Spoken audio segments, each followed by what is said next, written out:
మన own business లో day 4 అండి। ఈ రోజు అయితే మనకి ఏపీఎస్ఆర్టీసీ నుంచి అయితే ఒక మెసేజ్ అయితే వచ్చింది, మీకు కొరియర్ వచ్చిందని। వెంటనే మన రథంతో పయనించా అక్కడికి వెళ్ళేసి పార్సెల్ తీసుకుందామని। ఇదేనా ఇదేనా ఇదేనా ఓ ఇదేంటిది XXX లా ఉంది। ఓ ఇది మంది కాదులే। ఇంకా నా పార్సెల్ ఏది? మొత్తం పార్సెల్ ఉన్న మొత్తం వెతికాను, మొత్తానికి మన పార్సెల్ దొరికేసింది। ఇదే ఇదే ఇదే వెంటనే రూమ్కి తీసుకెళ్ళి జానకి కత్తెందుకో జానకి నా యాల్ది మొత్తానికి పార్సెల్ అయితే ఓపెన్ చేయడం అయితే జరిగింది। ఆవాస బ్రాండ్ నుంచి అయితే కుర్తీస్ని ఆర్డర్ చేయడం అయితే జరిగింది। ఒకవేళ కానీ ఈ డ్రెస్సెస్ ఎవరు కొనకపోతే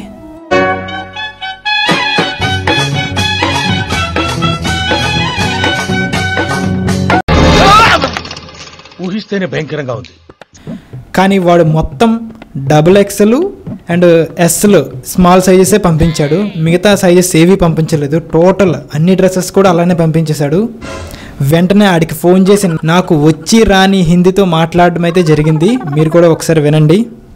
you send parcel I receive okay బస్ బట్ ఆల్ డ్రెస్సెస్ ఆర్ లంబా హై ఆర్ చోటా హై నాట్ మిడిల్ కమింగ్ యా that's problem you dresses are return parcel my money return बस क्या कर रहे हो तुम?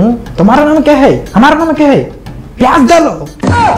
खत्म, bye bye, tata, good bye.